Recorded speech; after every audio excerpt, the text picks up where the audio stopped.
It's also about monogamy. That the idea that, money is important, having a house is important, having friends is important, having a job is important, everything down here is important. But if everything down here is not connected to the hub, and the hub, it could be you have this great passion for piano. What you want to do is just play piano 24/7. But you can't do 24/7, you want to do 10 hours per day. But for you to do 10 hours a day, some basic things need to be in order. So you do everything down here to protect the hub, the passion. That is narcissism, where you're just monogamous to a single idea, a single passion, and you allow that idea to live through you and to guide you.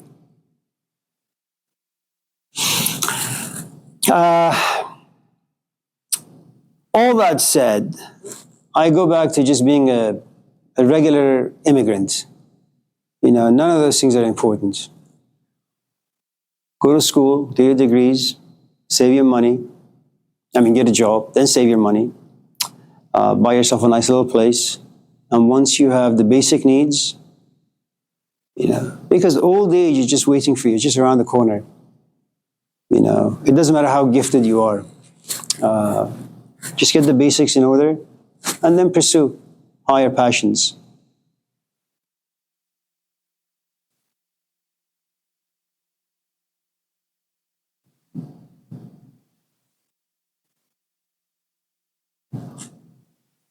That's it? Yeah. I have a question. You described being entranced by a charismatic leader, someone given to you things is equivalent to knowing, or early stage to be in love, equivalent to knowing. But then they turn out to not be true. Is it that they turn out to not be true, or is it it's just your state has changed and you've gone away from knowing? It's both. There was a guy who came here in the 1960s. His name was Rajneesh. You guys heard of him? He has a different name. Osho. Hoshouo. Osho. I'm just kidding. So they bought a place in Oregon. And the occupants, the people who lived in Oregon, weren't too happy. And the Osho community wanted their hand in every political aspect in Oregon. So they went out and they brought people to their ashram, their city. They would come to the Bay Area, grab all these homeless people, and ship them to their center so they could vote. And who are they going to vote for? Osho and his people.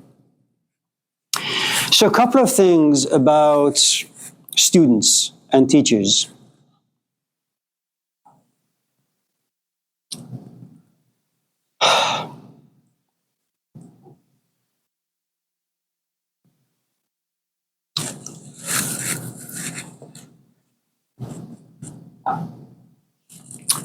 You have students who are broken in the wrong ways or just broken by life, and then you have students who are broken by certain ideas, whether those ideas are received by you by a teacher or by, say, the Bible. Okay. So let me give an example.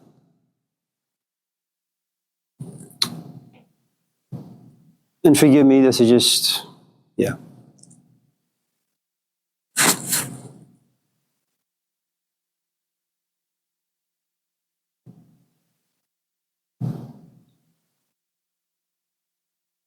Your father has never been around.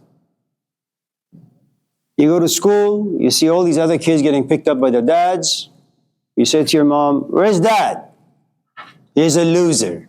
All right, fine. So there is jealousy, there is envy, there is anger.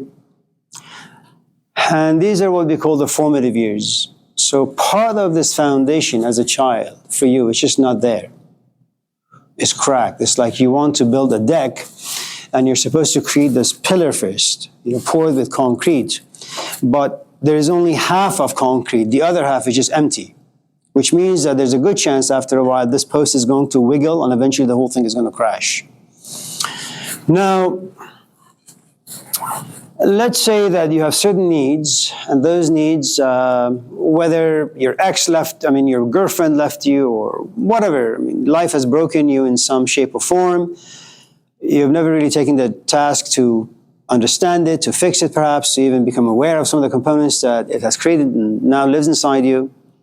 So, like the rest of us, you kind of repress, look the other way, and you imagine like an ostrich that if you don't see it, it doesn't exist. Okay?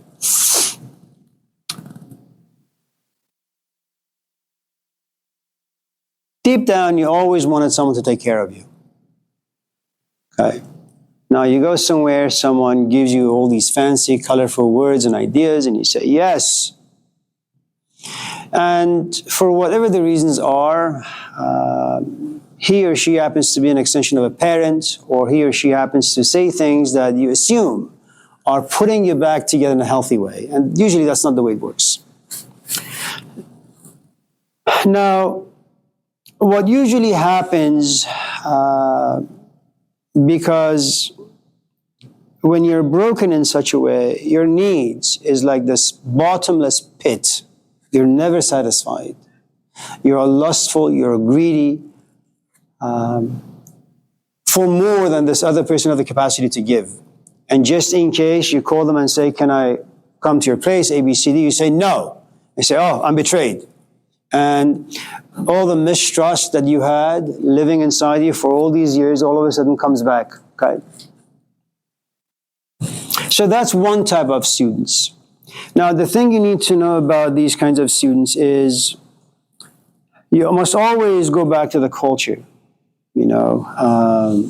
If, for example, if you like Sadhguru, who is now like the Jordan Peterson of India, well, India is a religious environment. India has religious emotions. India has religious language. Most of the ideas in India are religious and spiritual by nature. It's just 5,000 years old, okay? People dress traditionally. There's just many, many things about India that just goes back about 5,000, and they're profoundly spiritual components to them. The truth is, you shouldn't be a student of Sadhguru, because the components that live in India and Indian people don't live inside you. And that's one of the things you need to be aware of. It is true that his ideas may be exotic, they may be colorful, they may inspire you, give you wings, and you can soar to the heavens. But the truth is, those are just moments of inspiration. You have to come back down here. You have to live in Oakland. You have to live in a history that is American, that is you. So, and because the new religion now is psychology and therapy and all that stuff, what you need to look at and perhaps look for is someone like Jordan Peterson, whose language is profoundly secular. At least it used to be. Okay? That's where you are, and that's what you need to do. So, you have students who are broken who come to you. And they're broken by life. They're not broken by ideas. They're not broken because they want to be a Malcolm X or a Mahatma Gandhi or this or that. They rave and rant about injustice, inequality, being black, being white, being this, being that. That's what they're complaining about. And there's nothing wrong with that. They're justified. But those questions are not spiritual. They deal with their physical life. And that physical life is profoundly important. Now, let's say you have a very intact physical life. You love your parents, they love you. You have a wife, you have kids, you have money, you have a job. Everything about your life is good. Let's say you're 35 or 40, you're close to your midlife, and maybe you read Dante, maybe you read Emerson, maybe you read the Bible. I don't know, some book out there that is known to have some philosophical, religious, spiritual components to it. And all of a sudden, this gate that has always been inside you, but now in the right stage, you open it, and you begin to examine certain things about your life. You don't have a problem with your wife, you don't have problems with your job, you don't have money problems, but for some strange reason, you have this element of discontent. And it has nothing to do with your physical life. But emotionally, you're at a certain place where you look at your physical life and you say, it is not enough. Now, that awareness breaks you. Now, what we usually do is we look for GPSs, we look for maps. You go to books, you find perhaps teachers, and teachers come in all different shapes and colors. I've shared this with you guys, perhaps not, but sometimes my wife and I, the kids are asleep and we're tired. We say, what should we do now? Let's watch some TV. What do you want to watch? Let's watch some new age gurus. So we start with Eckhart Tolle, and then we do women teachers, and then we do men teachers. And after a while, my wife says, I have diarrhea now. And then I say, yeah, I have diarrhea times 2. Because we watched, too much trash, and we just need to walk away from the whole thing. Now, the way you resolve this dilemma about these useless teachers is you say, well, they're there just to plant seeds. There's nothing wrong with planting seeds. Awareness is a seed. It's good to be inside you. Saying that the past should not have power over you. That's a great seed. All these like bumper stickers. You have, and remember, because in society you have all different types of people with different types of needs, that we'll have teachers who are just there to nourish certain parts of you, which means the following. You have this deep need for sex, but you don't want a relationship. So the culture creates a certain avenue where you can go, release this particular tension, take a shower, and go home. Escort services are there, prostitution is there, pornography is there. So remember, every culture creates its own sickness, and it also creates its releases. You have an angry culture, UFC. You have an angry culture, well, there is football. You have a culture that revolves around sex, well, watch TV, you'll see it.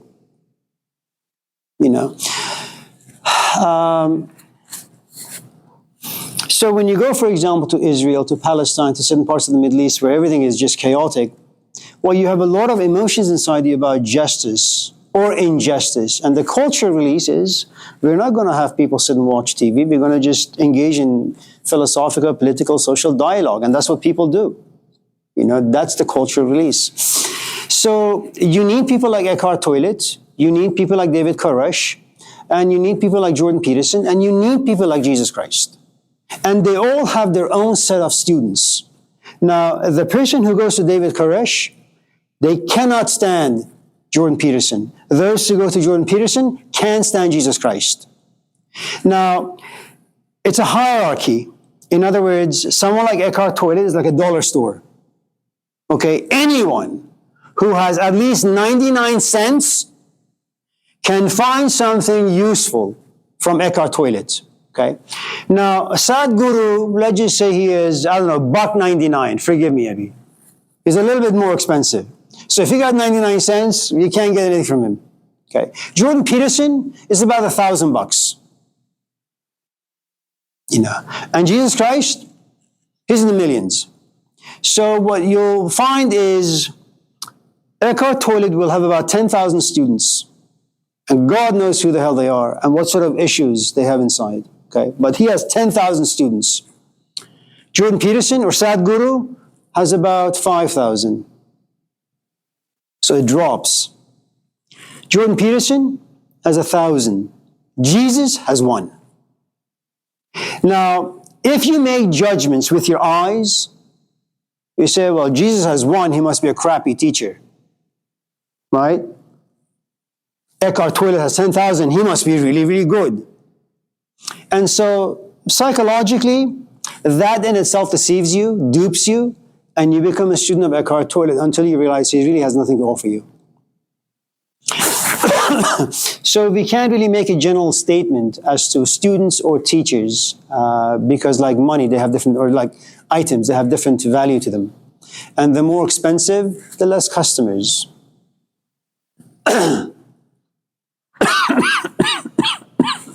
Does that, yeah, forgive me. Yeah. Anyone?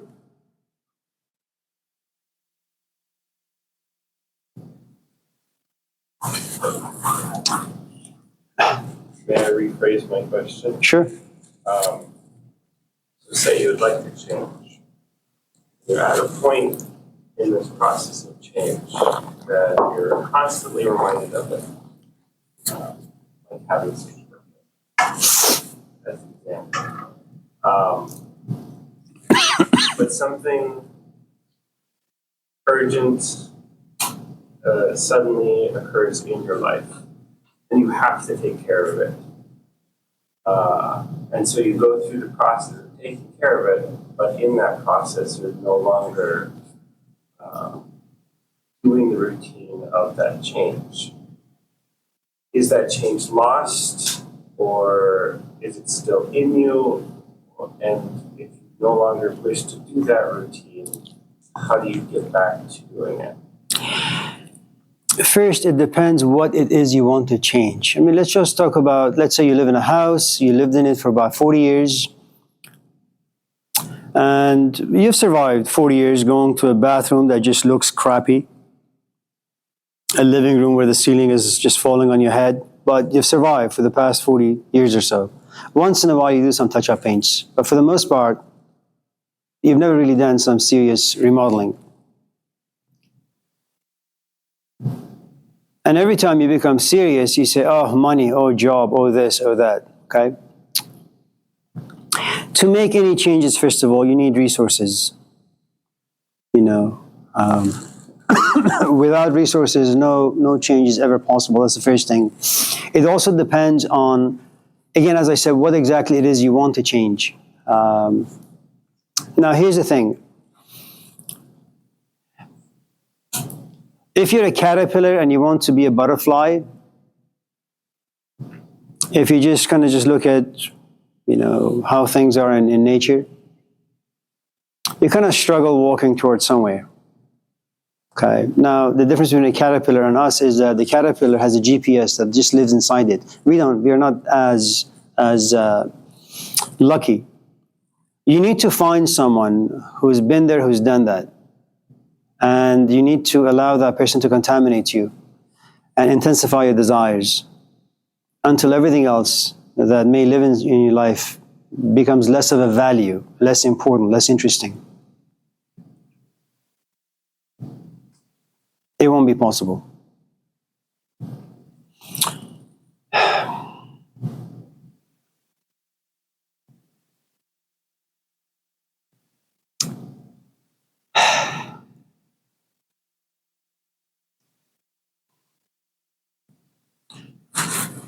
Let me give you a different scenario. I know some of you in this class who don't live under a rock are to some extent familiar with the Israel-Palestinian conflict, right?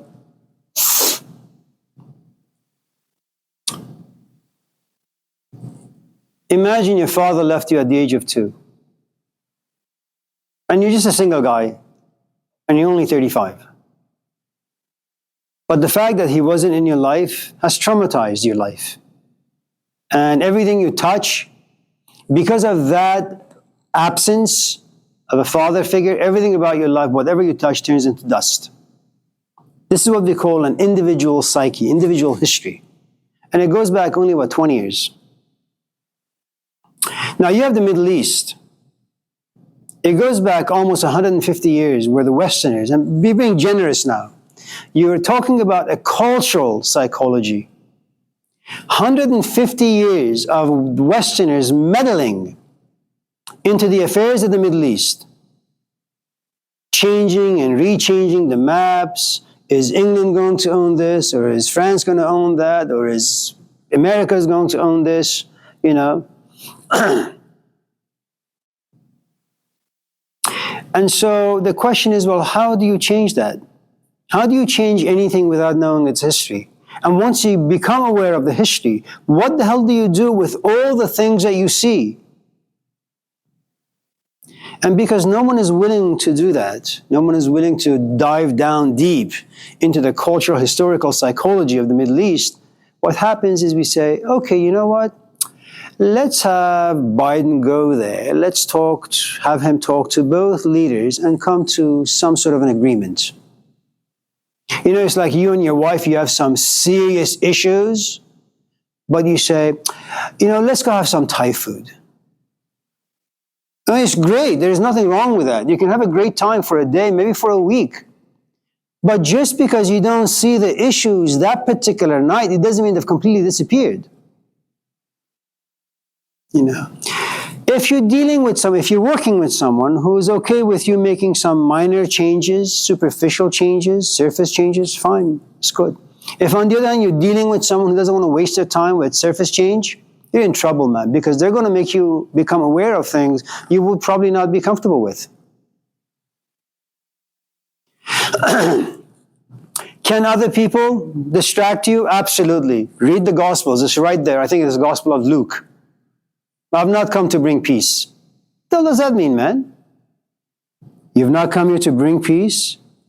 What are you here for? He who sits next to me sits next to fire. Fire. Have you ever touched fire? Have you ever been burnt by fire? And you know what happens when you get burnt by fire? Everything disappears in your life except the burn. If your girlfriend comes and tells you, I'm dying. Well, you were dead to me a long time ago, honey. I'm burning with something else. You're completely absent of compassion and empathy. Those things inside you have died. Is that? No. Let me just do it this way then.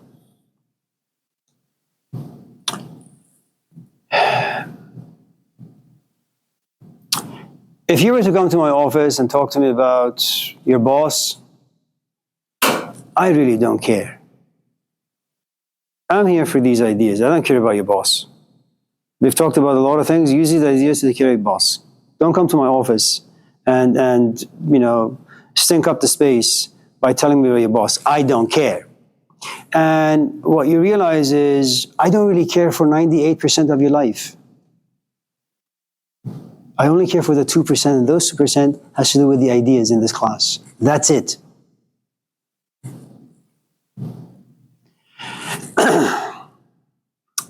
And as you age, your tolerance for BS just disappears.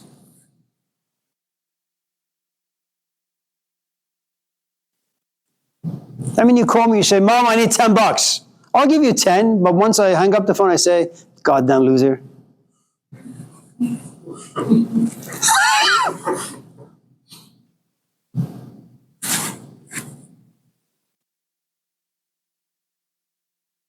Allahu Akbar. So do you think the story of like how like a musician or somebody goes to the crossroads and then they find that moment of change where they elevate their passion?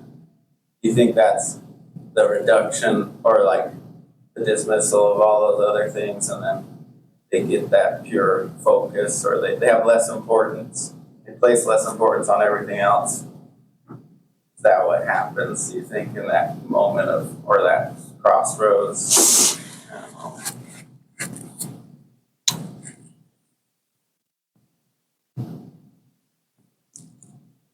I don't know if I understand your question well, but let me approach it this way, despite my incompetence.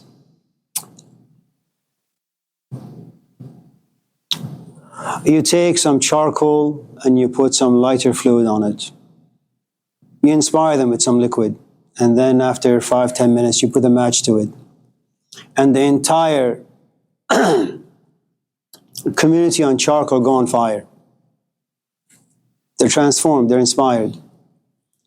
And then if you just stand there and watch, you realize that after maybe 20 seconds, the fire just dies. And then what you need to do is just add more fluid, and then put a match to it, and then it dies again. And you have to keep doing this. And then you stand there with a fan and you just go like this for many, many, many minutes until you see these red spots appearing on the black charcoals. And you try to make sure a tiny little spot, a red spot, is no match for all the other raw aspects of the charcoal. You keep fanning it until this red spot grows bigger and bigger. Then you walk away, knowing full well that this inspiration that has now turned red will make the rest of the charcoal turn into ash. Okay? If you have that particular type of inspiration, and if you have a support system that makes sure that inspiration remains continuous, that it becomes a flame burning from within, yeah, your entire life is changed. And one could even say that now you move with faith. You only do gigs if you like the crowd, if you like the shop, if you like the people, if you like the kind of music that, what is that book, that movie? The Green Book? Green Book? Green Road? It doesn't matter. So, if on the other hand, you're just inspired and you're intoxicated by that moment of inspiration, you'll soon die, you know.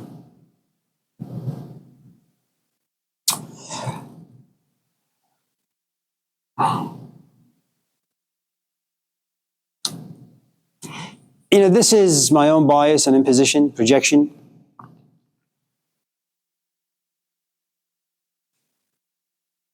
It's good to be a rich artist, not a homeless one. You know, given the nature of this particular culture, where things out there have so much power over you, where you can get evicted so quickly, the rent can go up so quickly, the things can get expensive so quickly. It's always good to be financially, just physically secure, because it'll protect your craft. You know, if on the other hand you're just not physically secure, then you know you'll sell your craft to anyone for a piece of bread. So inspiration is no good. Stability. Yeah. Anyone? Yeah. So difficult that you didn't stage. Sometimes going back. So, even if it's It's something that people experience in relationships.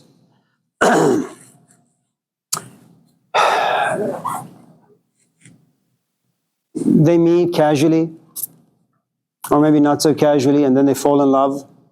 And it's something that is really so rare for us human beings, given the political nature of life itself, that love gives you wings and you kind of leave everything down here behind and you just fly with your companion. And everything you do is just magical. The problem is you can't just fly too high for too long. Eventually you have to come down. And that has to do with just the nature of your organism, the nature of life. And when you come down, and you're comfortable now, you know, it's kind of like if you've seen that episode in Friends, where I think it's Chandler and someone, you know, Phoebe has just found a companion where they're having sex everywhere. And Chandler, his companion, looks at him and says, "Let's go to the bathroom right now." Bathroom, why?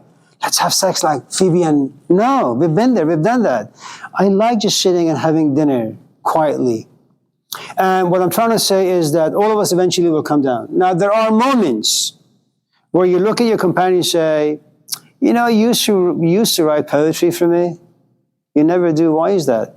You used to bring flowers. I know you used to go to the cemetery, steal flowers and bring them to me. But you never do that. Why? And these are things that you can't just manufacture. Life gives you magic. You see something about yourself that you had never seen before, and then life chews you and spits you out, and you become just like the rest of us. But the memory, the experience lives with you, stays with you. And once in a while, you kind of become aware of the fact that you've simply turned into meat, and you hate yourself for that, and you say, how can I go back attaching wings to the meat so I can fly and become more than meat? And you try, you go on cruises, you go on dates, it just doesn't work.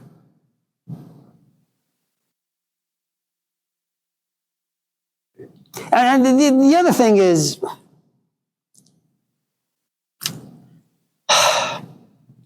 and forgive me, when I say you guys, I don't mean to like say everybody.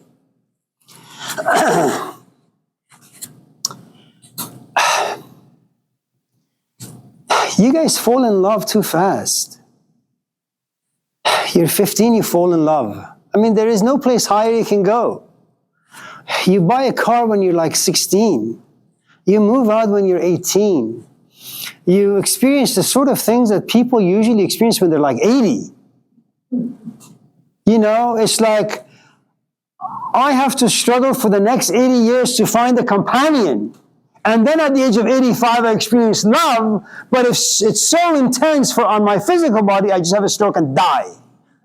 But I die at the very zenith of my life. Here, you're 13, you come home, Mom, I'm in love. 2 months later, the love has disappeared, you're in your room depressed, and your mom takes you to therapy, and now you're on drugs. And you're going to like chase after this love for the next 60 years of your life. The hell is that? This culture ruins everyone.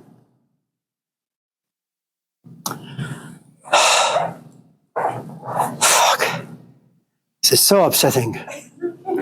As a Middle Eastern, my blood is boiling right now. Assalamu alaikum. Well.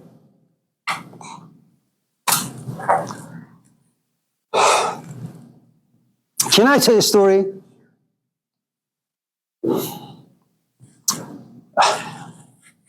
ahead, Louis.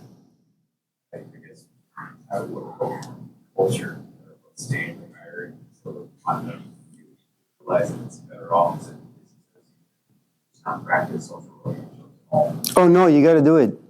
Oh, absolutely.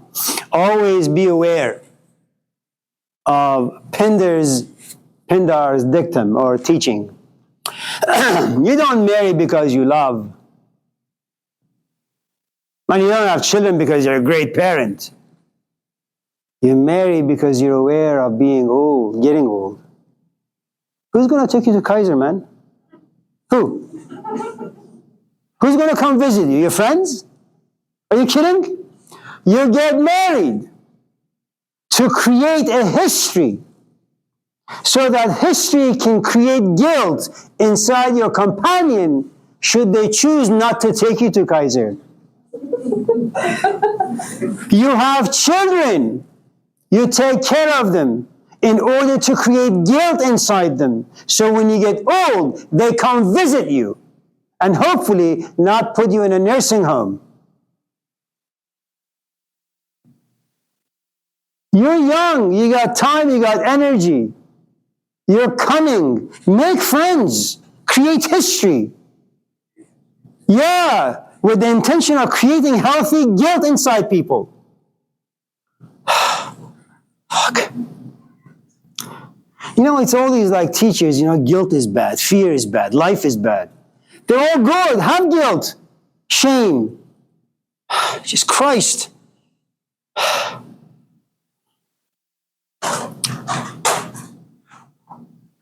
Oh, you have coffee? Just in case. In case of what? I do this out. So, I don't know. Just forget they work close. Good. Are you giving me coffee because you like me? Favorite one in class. Okay, so this is your favorite class. Yeah. Have you done all the assignments? Not at all. There you go! And why are you giving me coffee? Social relations. Submitted all of it one day. It doesn't really matter what I'm trying to tell you. You like me, you bring me coffee. So many times for me to give you a grade, what am I going to do? Fail you? With all the money you spend on coffee? That'd be unfair, unjust. That's called healthy guilt, man. You make me feel guilty. Yeah. Now for the rest of you in this class, you want to gift me, I need money. No. Ah, Christ. Have a nice day. Thank you. Have a nice day.